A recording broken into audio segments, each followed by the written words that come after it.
All right, back. I'm going to read chapter 6 of The Boy in the Striped Pajamas. This chapter is called The Overpaid Maid. And if you recall, the maid's name is Maria. Okay. Some days later, Bruno was lying on the bed in his room, staring at the ceiling above his head. The white paint was cracked and peeling away from itself in a most unpleasant manner, unlike the paintwork in the house in Berlin, which was never chipped and received an annual top-up every summer when Mother brought the decorations in. On this particular afternoon, he lay there and stared at the spidery cracks, narrowing his eyes to consider what might lie behind them. He imagined that there were insects living in the spaces between the paint and the ceiling itself, which were pushing it out, cracking it wide, opening it up, trying to create a gap so they could squeeze through and look for a window where they might make their escape. Nothing, thought Bruno, not even the insects, would ever choose to stay it out with. Everything here is horrible, he said out loud, even though there was no one present to hear him.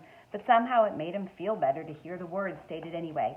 I hate this house, I hate my room, and I even hate the paintwork. I hate it all, absolutely everything. Just as he finished speaking, Maria came through the door carrying an armful of his washed, dried, and ironed clothes. She hesitated for a moment when she saw him lying there, but then bowed her head a little and walked silently over toward the wardrobe. Hello, said Bruno, for although talking to a maid wasn't quite the same thing as having some friends to talk to, there was no one else around to have a conversation with, and it made much more sense than talking to himself. Gretel was nowhere to be found, and he had begun to worry that he would go mad with boredom. Master Bruno, said Maria quietly, separating his vest from his trousers and his underwear and putting them in different drawers and on different shelves. I expect you're as unhappy about this new arrangement as I am, said Bruno, and she turned to look at him with an expression that suggested she didn't understand what he meant. This, he explained, sitting up and looking around, everything here. It's awful, isn't it? Don't you hate it too? Maria opened her mouth to say something and then closed it again just as quickly. She seemed to be considering her response carefully, selecting the right words, preparing to say them, and then thinking better of it and discarding them altogether. Bruno had known her for almost all his life. She had come to work for them when he was only 3 years old, and they had always got along quite well for the most part. But she had never showed any particular signs of life before. She just got on with her job, polishing the furniture, washing the clothes, helping with the shopping and the cooking, sometimes taking him to school and collecting him again, although that had been more common when Bruno was 8. When he turned 9, he decided he was old enough to make his way there and home alone. Don't you like it here, then? She said finally.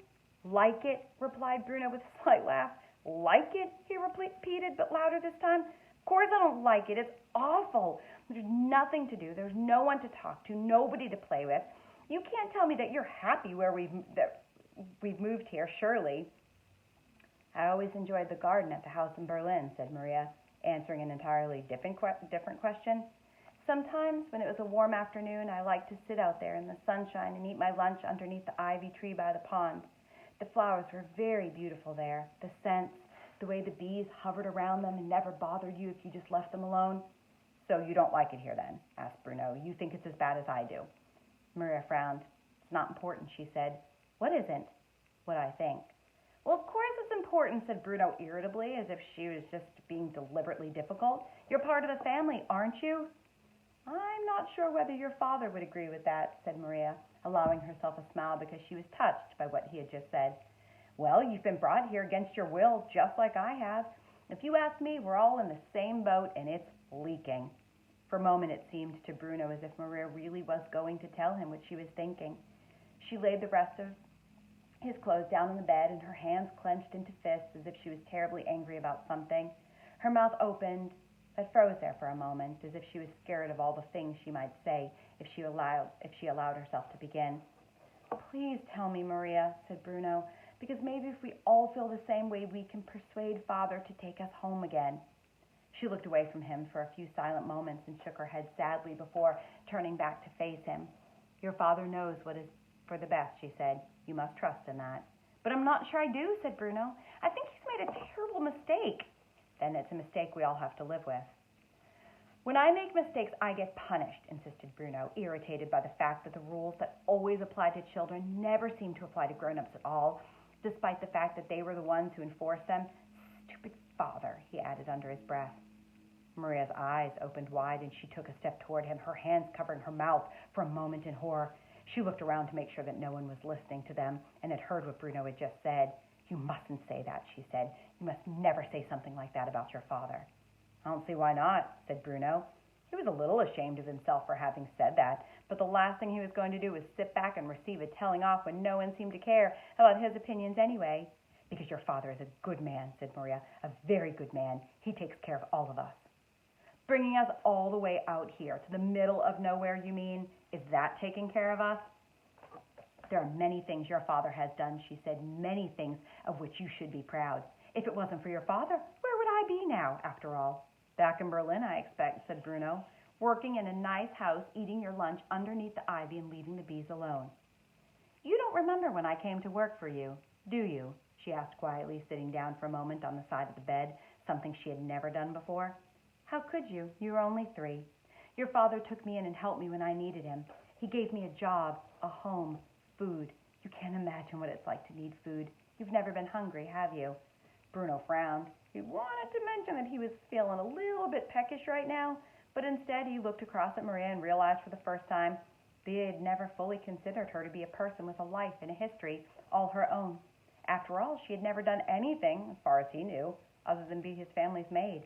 He wasn't even sure that he had ever seen her dressed in anything other than her maid's uniform.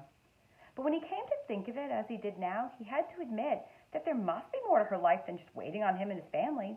She must have thoughts in her head, just like him.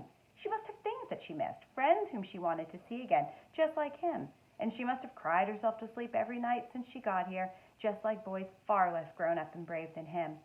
She was rather pretty, too, he noticed, feeling a little funny inside as he did so. My mother knew your father when he was just a boy of your age, said Maria after a few moments. She worked for your grandmother. She was a dresser for her when she toured Germany as a young woman. She arranged all of her clothes for her concerts, washed them, ironed them, repaired them, magnificent gowns, all of them, and the stitching, Bruno, like artwork, every design. You don't find dressmakers like that these days. She shook her head and smiled at the memory as Bruno listened patiently. She made sure that they were all laid out and ready whenever your grandmother arrived in her dressing room before a show. And after your grandmother retired, of course my mother stayed friendly with her and received a small pension. But times were hard then, and your father offered me a job, the first I had ever had. A few months later, my mother became very sick, and she needed a lot of hospital care, and your father arranged it all, even though he was not obliged to. He paid for it out of his own pocket because she had been a friend to his mother, and he took me into his household for the same reason. And when she died, he paid all the expenses for her funeral, too. So don't you ever call your father stupid, Bruno. Not around me. I won't allow it. Bruno bit his lip. He had hoped that Maria would take his side in the campaign to get away from Outwith, but he could see where her loyalties really lay. And he had to admit that he was rather proud of his father when he heard that story. Well, he said, unable to think of something clever to say now, I suppose that was nice of him.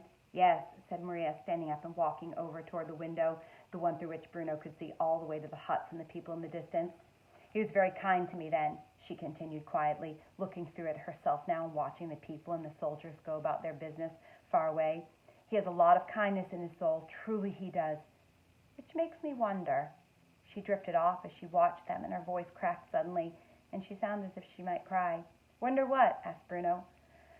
Wonder how can he what? Insisted Bruno. The noise of a door slamming came from downstairs and reverberated throughout the house so loudly, like a gunshot, that Bruno jumped and Maria let out a small scream. Bruno recognized footsteps pounding up the stairs toward them quicker and quicker, and he crawled back on the bed, pressing himself against the wall, suddenly afraid of what was going to happen next. He held his breath, expecting trouble, but it was only Gretel, the hopeless case. She poked her head through the doorway and seemed surprised to find her brother and the family maid engaged in conversation. What's going on? Asked Gretel. Nothing, said Bruno defensively. What do you want? Get out. Get out yourself, she replied, even though it was his room, and then turned to look at Maria, narrowing her eyes suspiciously as she did so. Run me a bath, Maria, will you? She asked. Why can't you run your own bath? Snapped Bruno.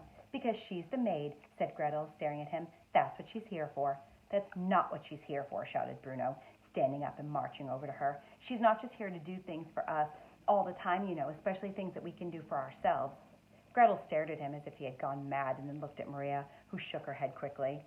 Of course, Miss Gretel, said Maria. I'll just finish tidying your brother's clothes away, and I'll be right with you. Well, don't be long, said Gretel rudely, because unlike Bruno, she never stopped to think about the fact that Maria was a person with feelings just like hers, before marching off back to her room and closing the door behind her. Maria's eyes didn't follow her, but her cheeks had taken on a pink glow. I still think he's made a terrible mistake, said Bruno quietly after a few minutes, when he felt as if he wanted to apologize for his sister's behavior, but didn't know whether that was the right thing to do or not. Situations like that always made Bruno feel very uncomfortable because in his heart, he knew that there was no reason to be impolite to someone even if they did work for you. There was such a thing as manners, after all. Even if you do, you mustn't say it out loud, said Maria quickly, coming toward him and looking as if she wanted to shake some sense into him. Promise me you won't. But why? He asked, frowning. I'm only saying what I feel. I'm allowed to do that, aren't I? No, she said. No, you're not. I'm not allowed to say what I feel? He repeated, incredulous. No, she insisted, her voice becoming grating now as she appealed to him. Just keep quiet about it, Bruno. Don't you know how much trouble you could cause for all of us? Bruno stared at her. There was something in her eyes, a sort of frenzied worry that had never been there before, and that unsettled him. Well, he muttered, standing up now and heading over toward the door, suddenly anxious to be away from her. I was only saying I didn't like it here, that's all. I was just making conversation while you put the clothes away. It's not like I'm planning on running away or anything, although if I did, I don't think anyone could criticize me for it. And worry your mother and father half to death? Asked Maria. Bruno, if you have any sense at all, you will stay quiet and concentrate on your schoolwork and do whatever your father tells you. We must all just keep ourselves safe until this is all over.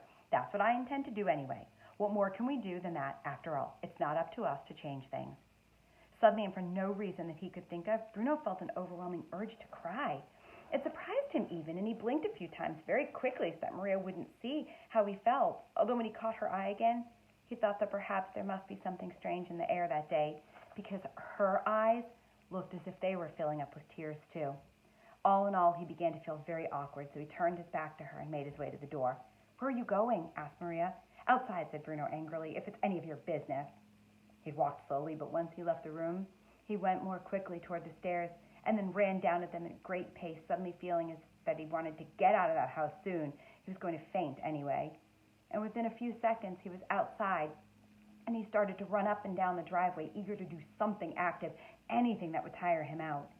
In the distance, he could see the gate that led to the road, that led to the train station that led home. But the idea of going there, the idea of running away and being left on his own without anyone at all, was even more unpleasant to him than the idea of staying.